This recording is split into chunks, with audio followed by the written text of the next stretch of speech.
भी अंदाज नया।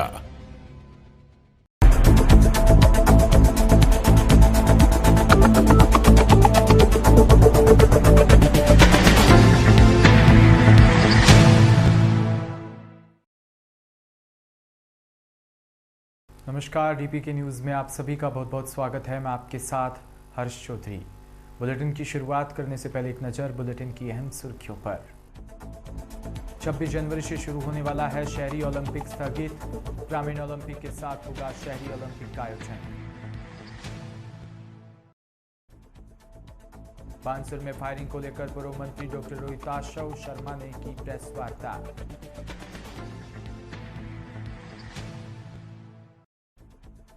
दौसा से हजारों छात्रों के साथ रवाना हुए किरोड़ीलाल मीणा। 500 से ज्यादा पुलिसकर्मी रहे मुख्यालय पर सुरक्षा को लेकर मौजूद।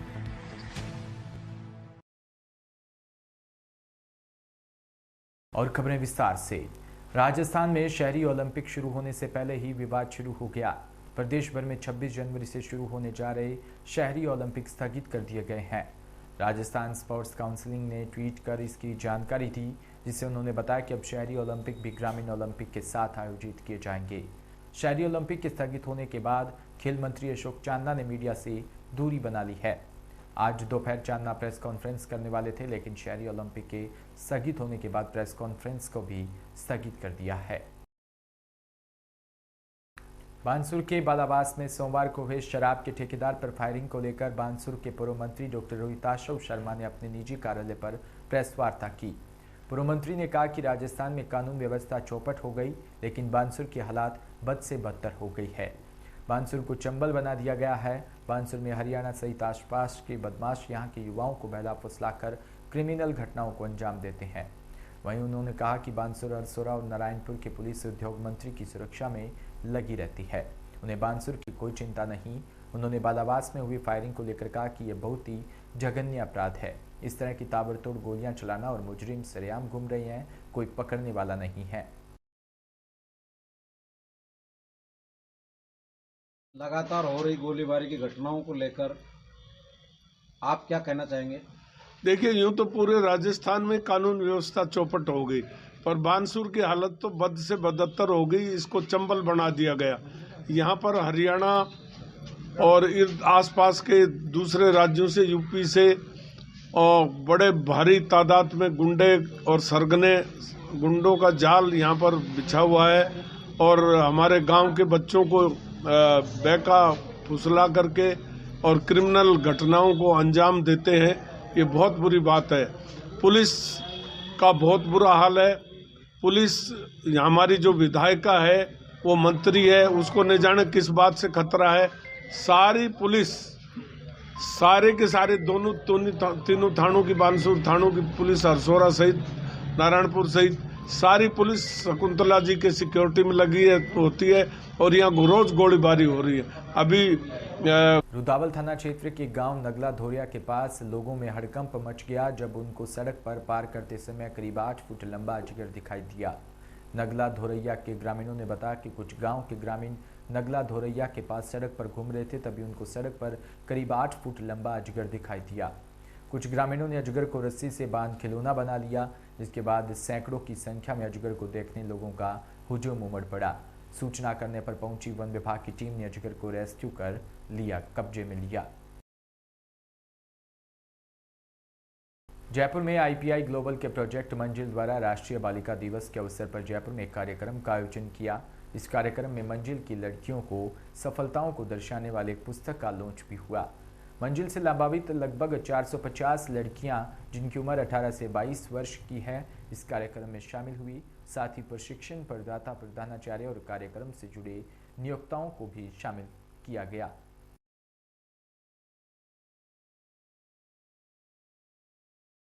सर, आज का जो कार्यक्रम है उसके बारे में आज राष्ट्रीय बालिका दिवस पर हम मंजिल परियोजना जो बालिकाओं को स्किल बिल्डिंग और जॉब्स के लिए तैयार करने का एक प्रोग्राम है। मंजिल प्रोग्राम राष्ट्रीय बालिका दिवस आज सेलिब्रेट कर रहे हैं। राजस्थान स्किल RSLDC के साथ हम ये सेलिब्रेट कर रहे हैं।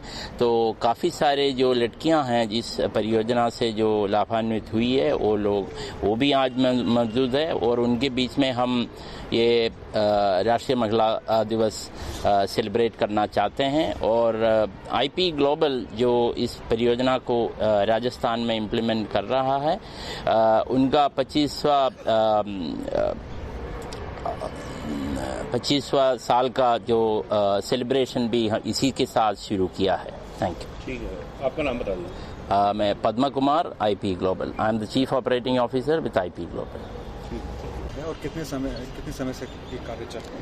मंजिल कार्यक्रम पिछले 2 साल से 6 जिलों में, राजस्थान के 6 जिलों में चल रहा है। और उद्देश्य मैं एक्चुअली चाहूँगी कि आप लड़कियों से जहाँ तक हो सके बात करें, क्योंकि मुझे ठीक नहीं लग रहा कि हम लड़कियों की अचीवमेंट है, लड़कियाँ यहाँ तक आई हैं और अब 6 जिलों से आ रही हैं, तो वो अपनी कहानी जो उनका हमारे कार्यक्रम का उद्देश्य है वो बेहतर आपको बता पाएंगी। लेकिन मैं इतना कहना चाहूँगी कि इन लड़कियों को RSLDC से हम अलग अलग इलाकों से इनको जहाँ पे मे बी जो डूंगरपुर के दूर दराज इलाके जैसे हुए उधर से लड़कियों को हम मोबिलाइज करके RSLDC के कार्यक्रम में एनरोल करते हैं, जहाँ से लड़कियाँ जब निकलती हैं उनकी जॉब की जो रिस्पॉन्सिबिलिटी है वो भी हमारी रहती है। तो आज जो सारी लड़कियाँ आई हैं, जो 500 लड़कियाँ आई हैं, ऑडिटोरियम जो भरा हुआ है, उनमें से हर एक लड़की की एक कहानी है। कुछ कहानियाँ आप सुनेंगे भी, जैसे उन्होंने अपने घर में अपने माँ बाप से, कई के माँ बाप उनका साथ दे रहे थे बट कई जो नहीं दे रहे थे उनके भी विरोध में कई जाकर जो अपने पैरों पे खड़े होने के लिए जयपुर शहर में और कई अहमदाबाद भी गई हैं, ऐसे शहरों में जाके जो नौकरियां कर रही हैं और अपना पैसा कमा के, कई उन्हें अपना जाके आगे सोचा कि वो पढ़ाई आगे करेंगी, कई सोच रही हैं कि और बड़े सैलरी वाली नौकरी करेंगी। ऐसी लड़कियों की कहानियां हैं और यही मंजिल की सक्सेस है, यही मंजिल का अचीवमेंट है। जी, मैं नीलाक्षी मान, मैं मंजिल की प्रोजेक्ट। राजधानी जयपुर से खबर, जहां गवर्नमेंट प्रेस सर्किल के पास एक निजी रेस्टोरेंट में वेलफेयर पार्टी ऑफ इंडिया की ओर से प्रेस वार्ता का आयोजन किया गया। वेलफेयर पार्टी ऑफ इंडिया के राष्ट्रीय अध्यक्ष ने कहा कि बीजेपी सरकार ने धर्मनिरपेक्षता की क्षति पहुंचाई है, लोकतांत्रिक संस्थाओं और अतिक्रमण किया गया, वोट बैंक की राजनीति के लिए निंदनीय रूप से विभिन्न वोटिंग ब्लॉक कोकों का समर्थन किया और सामाजिक पहचान के विभाजन मुद्दों को हवा दी है। उन्होंने आगे कहा कि धर्मनिरपेक्षता और लोकतंत्र हमारे देश के लिए परिभाषित विचारधारा बने रहेंगे या नहीं, ये 2024 के संसदीय चुनाव में भाजपा के चुनावी परिणाम और धर्मनिरपेक्ष पार्टियों द्वारा उसका मुकाबला करने के लिए अपनाई जाने वाली रणनीति पर निर्भर करता है। इसलिए धर्मनिरपेक्ष देश और धर्मनिरपेक्ष दलों दोनों के लिए अस्तित्व बचाने के लिए मतभेद को नजरअंदाज कर राष्ट्र के व्यापक हित में अपने व्यक्तिगत और दलगत हितों के ऊपर उठना अति आवश्यक है।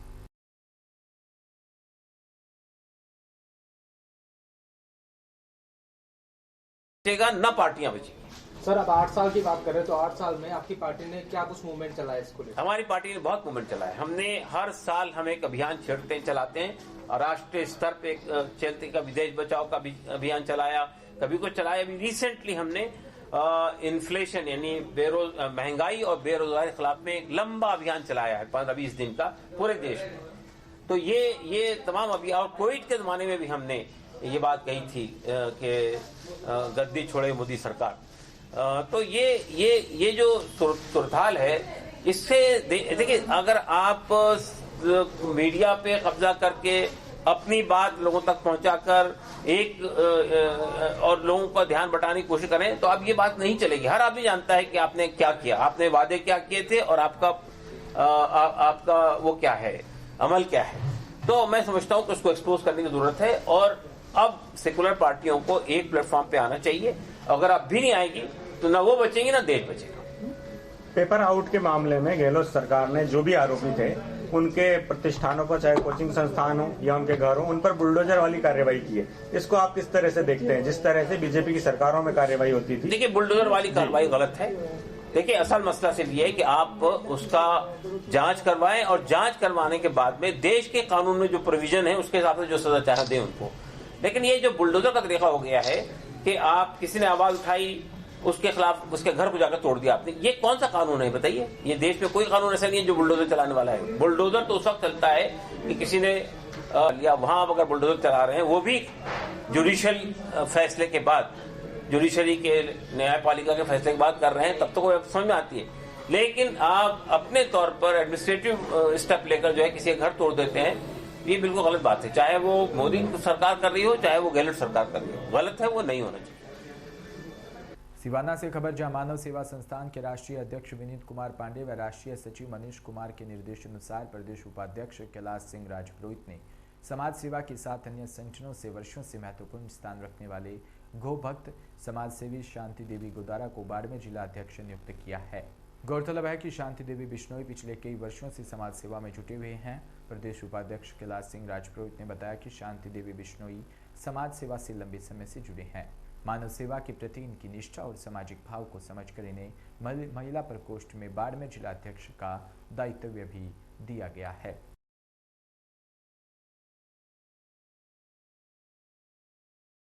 दौसा में बेरोजगार आक्रोश यात्रा को लेकर राज्यसभा सांसद डॉक्टर किरोड़ी लाल मीणा दौसा से बेरोजगार आक्रोश यात्रा के साथ जयपुर कूच के लिए दोपहर 12 बजे आगरा रोड स्थित रिद्धि सीधी कोचिंग से रवाना हुए। बेरोजगार आक्रोश यात्रा में हजारों युवाओं की टोली के साथ खुली गाड़ी में सवार राज्यसभा सांसद तिरंगे के नीचे सवार दिखे। डीजे की धुन पर युवा नाचते गाते चल रहे थे। भीड़ को नियंत्रित करने के लिए पुलिस के जवान साथ चल रहे थे। आगरा रोड पर जगह जगह बैरिकेड्स लगाए गए। कानून व्यवस्था बनाए रखने के उद्देश्य से उपखंड अधिकारी व सिटी मजिस्ट्रेट संजय गोरा, अतिरिक्त पुलिस अधीक्षक कानून अनिल कायल, तहसीलदार शिवदयाल शर्मा उपस्थित रहे।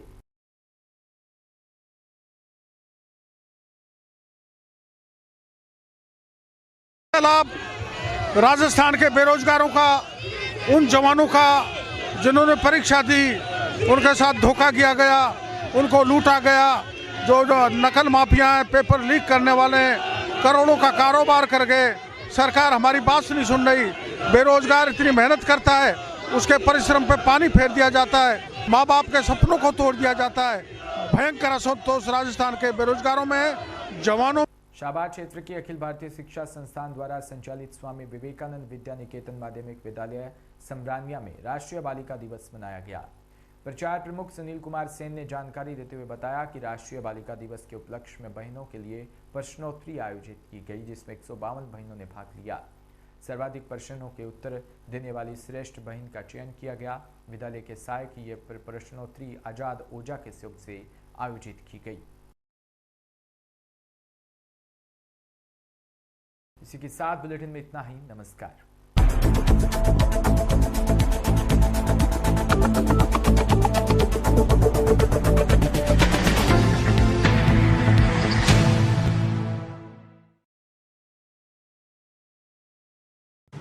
राजस्थान